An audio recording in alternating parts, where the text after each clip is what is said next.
En Ouganda, l'opposant historique Kizza Besigye a été libéré sous caution ce mardi par un tribunal de Kampala. Inculpé pour trahison, il avait purgé 2 mois de détention préventive. Au Zimbabwe, le pasteur Evan Mawarire, un des leaders du mouvement de contestation sociale qui touche le pays depuis 2 semaines, a été arrêté mardi après avoir appelé à de nouvelles grèves.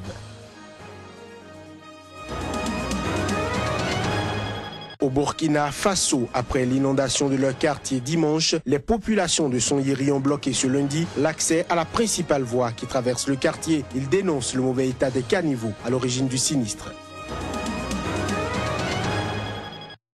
Voilà pour le sommaire. Bienvenue, bonsoir à toutes et à tous. En Ouganda, l'opposant historique Kizza Besigye, inculpé pour trahison, a été libéré sous caution ce mardi par un tribunal de Kampala après avoir purgé 2 mois de détention préventive. Besigye a dû s'acquitter d'une caution de 100 millions de shillings, soit 26 500 € pour retrouver la liberté dans l'attente de son procès dont la date n'a pas encore été fixée. L'opposant qui conteste la réélection en février du président Yoweri Museveni au pouvoir depuis 30 ans avait été interpellé le 11 mai après avoir organisé avec son parti une prestation de serment alternative lors de laquelle il avait été intronisé président. Arrivé en 2e position à l'élection de février, Besigye en a rejeté les résultats, accusant le camp présidentiel de fraude massive. Un des leaders du mouvement de contestation sociale qui touche le Zimbabwe depuis 2 semaines, le pasteur Evan Mawarire, a été arrêté mardi après avoir appelé à de nouvelles grèves. Il a été arrêté et accusé d'incitation à la violence publique après avoir répondu à une convocation de la police à Harare, a précisé Harrison Nkomo, son avocat. Une grève générale, une première au Zimbabwe depuis 1998, a entraîné la fermeture de nombreux commerces, écoles, banques, tribunaux et administration mercredi dernier, tandis que les transports en commun étaient paralysés. Cette grève faisait suite à plusieurs jours de manifestations, notamment de la part des fonctionnaires qui n'avaient pas reçu de salaire au mois de juin. D'autres grèves sont prévues pour mercredi et jeudi dans un climat de défiance croissante contre le régime du président Robert Mugabe, âgé de 92 ans et au pouvoir depuis 36 ans. Au Niger, le président Mamadou Issoufou a appelé ce lundi à Niamey à la création d'une force multinationale mixte d'Afrique de l'Ouest contre le terrorisme. Une force qui s'inspirerait du modèle de celle qui opère actuellement dans la région du lac Tchad. Les images. C'est à l'ouverture du 3e sommet des présidents du Conseil de l'Entente que le président nigérien a souligné l'urgence de mettre en place une force multinationale mixte d'Afrique de l'Ouest en vue de lutter contre le terrorisme. La stabilité de notre sous-région passe par la stabilité de tous les pays voisins.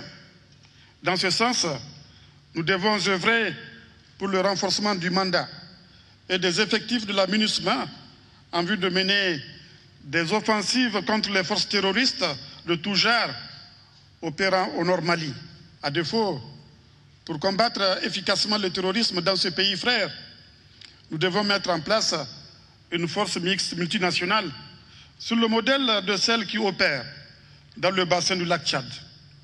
Je me réjouis de ce que cette dernière, désormais opérationnelle, mène depuis quelques semaines des opérations efficaces contre la secte Boko Haram. La 3e conférence du sommet des chefs d'État et de gouvernement du Conseil de l'Entente connaît la présence de plusieurs chefs d'État africains, notamment les présidents des 4 autres pays membres du Conseil de l'Entente, Alassane Ouattara de la Côte d'Ivoire, Roch Marc Christian Kaboré du Burkina Faso, Patrice Talon du Bénin, Faure Gnassingbé du Togo, ainsi que le président malien Ibrahim Boubacar Keïta en tant qu'observateur.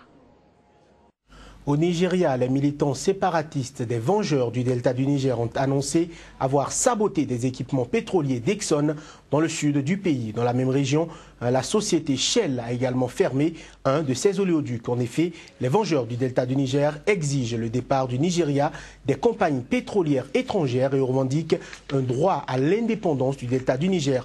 Rappelons que ces opérations ont entraîné une forte réduction de la production pétrolière du Nigeria, déjà frappée par la chute des cours du brut qui contribuent à 70% aux revenus de l'État.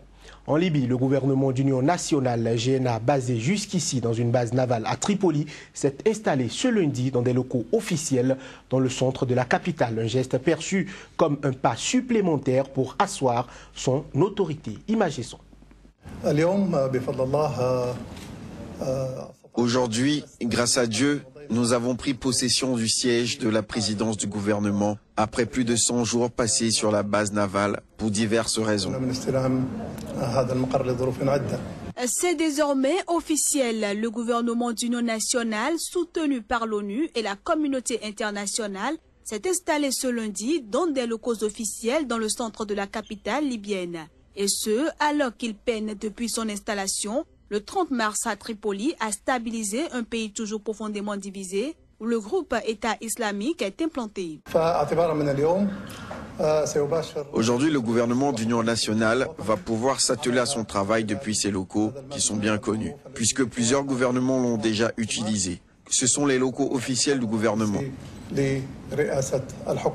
Le 30 mars, le premier ministre désigné du gouvernement d'union nationale, Fayez al-Sarraj, débarquait d'un navire militaire libyen dans le port de Tripoli, bravant l'hostilité des autorités non reconnues internationalement qui faisaient la loi dans la capitale libyenne depuis août 2014.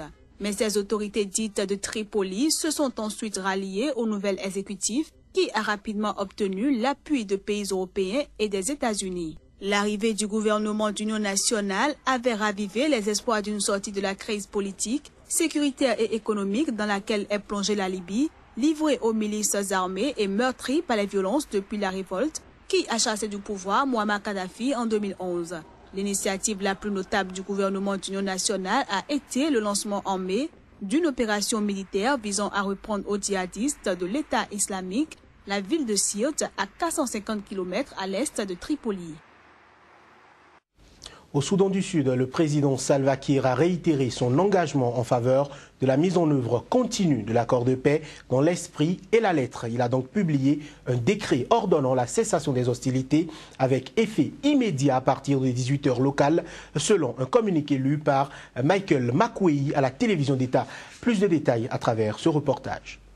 Après 3 jours de combat dans la capitale Juba entre forces loyalistes et ex-rebelles, le président Salva Kiir a ordonné un cessez-le-feu. Un décret qui contraint l'armée gouvernementale à contrôler ses forces. All the commanders of these forces are hereby directed. Tous les commandants de ces forces ont été ordonnés de cesser les hostilités et de respecter cet ordre, de contrôler leurs forces et protéger la population civile et leurs propriétés. Tous les commandants de ces forces sont ordonnés de contrôler leurs forces et assurer la protection de tout groupe ethnique qui pourrait être visé par certains éléments au sein de leurs forces, et tout soldat de l'ex-rébellion doit être protégé. And any SPLA-IO who surrenders to SPLA must be protected. Juba, il faut le dire, est le théâtre depuis vendredi dernier de combats violents opposant forces pro-gouvernementales et ex-rebelles respectivement fidèles au président Salva Kiir et au vice-président Riek Machar. Les combats ont fait plus de 300 morts dans la seule journée de vendredi. Le bilan des jours suivants n'est toujours pas connu. En bref et en images, au Burundi, les discussions sur l'avenir du pays reprennent ce mardi à Arusha pour essayer de sortir le pays de la crise. Pour cette deuxième session qui durera 3 jours, l'ancien président tanzanien Benjamin Mkapa réunit le pouvoir, l'opposition restée au Burundi et certains acteurs de la société civile, le mouvement en exil. Le Sénarède, lui, n'a pas été invité. Benjamin Mkapa recevra les différentes parties les unes après les autres pour tenter de dégager un calendrier de négociation et la liste définitive des invités. Le facilitateur va alors soumettre sa feuille de route pour le Burundi au chef d'État de la communauté d'Afrique de l'Est en fin de semaine en marge du sommet de l'Union africaine à Kigali. Je l'annonçais en titre au Burkina Faso après l'inondation de leur quartier suite à la forte précipitation qui s'est abattue sur la capitale dimanche. Les populations du quartier Sonyiri, situé dans l'arrondissement 5 de Ouagadougou, ont bloqué ce lundi l'accès à la principale voie qui traverse le quartier. Ils dénoncent le mauvais état des caniveaux à l'origine du sinistre. Reportage Claude Romba. Toute circulation était interdite ce lundi matin sur l'avenue Wemtenga. Les populations de Sanyiri, dans l'arrondissement 5 de Ouagadougou, ont bloqué l'accès de la voie. Ils manifestent ainsi leur mécontentement. Ils accusent le gouvernement d'être responsable de l'inondation que connaît le quartier après la grande pluie de dimanche. Tellement que l'eau est coulée, rentrée dans les chambres, là, dans les maisons. Il n'y a rien de quelque chose sec, comme dire la terre sec même pour pouvoir s'asseoir même. C'est obligé, d'autres même sont dormis ici au milieu du goudron.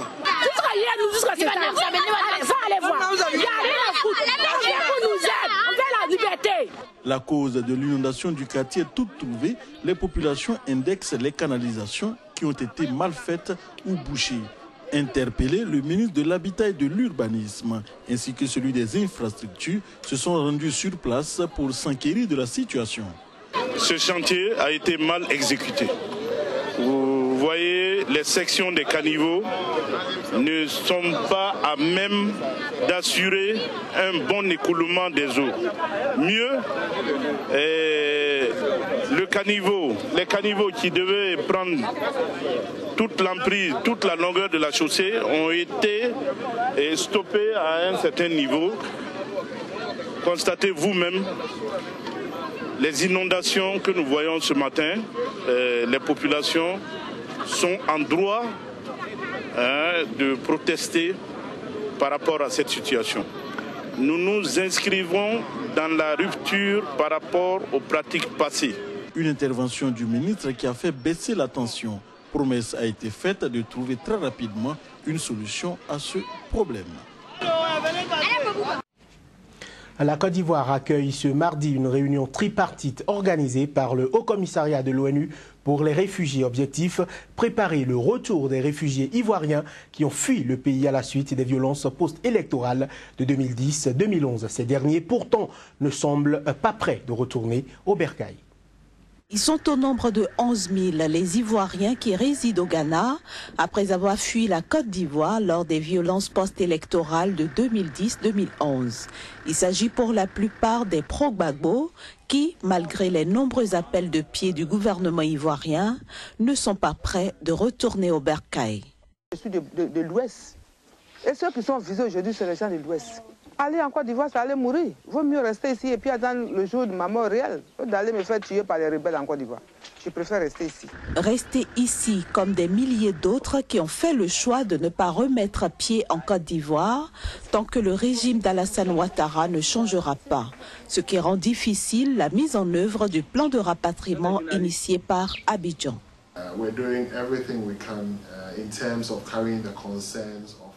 Nous faisons tout ce que nous pouvons pour relayer les inquiétudes des réfugiés au gouvernement ivoirien et inversement, afin de s'assurer que tout le monde se comprend et qu'on puisse travailler et avancer, même si je dois dire que, honnêtement, à l'heure actuelle, de nombreux réfugiés ne veulent pas rentrer parce qu'ils ne pensent pas que les conditions sont réunies. Une réunion tripartite est prévue ce mardi à Abidjan à l'initiative du Haut Commissariat de l'ONU pour les réfugiés pour lever les points de divergence et éventuellement préparer le retour des derniers réfugiés. Au Royaume-Uni, pour finir, Theresa May deviendra mercredi prochain la nouvelle première ministre. Ceci fait suite à la décision surprise de sa concurrente Andrea Leadsom de se retirer de la course. Voici les réactions de quelques citoyens élus suite à cette nouvelle. Le Royaume-Uni aura à sa tête un nouveau leader dès mercredi. Et c'est à Theresa May que reviendra la tâche de diriger le Royaume. Elle succède ainsi à David Cameron, qui a récemment jeté l'éponge suite à la décision des Britanniques de sortir de l'Union européenne. Elle a l'expérience et elle a la vision. Je pense que ce sont les deux caractéristiques dominantes qui feront d'elle une très bonne première ministre. Je pense que le pays sera heureux de constater que les choses se mettent en place si rapidement. Je pense que nous allons avoir de l'unité, un objectif et une première ministre expérimentée qui va se mettre au travail, accomplir le Brexit et mener un gouvernement qui doit encore tenir pendant 4 ans et qui doit mettre en place un manifeste. Eurosceptique passé dans le camp du maintien dans l'Union européenne pendant la campagne référendaire, a affirmé qu'elle respecterait la victoire des pro-Brexit, laissant peu d'espoir à ceux du Royaume-Uni qui réclament une deuxième consultation de l'Union européenne. Quant aux autres partis britanniques, ils ont appelé à l'organisation rapide de nouvelles législatives. Voilà qui met un terme à cette édition. Merci de l'avoir suivi. Très bonne suite des programmes sur Sika.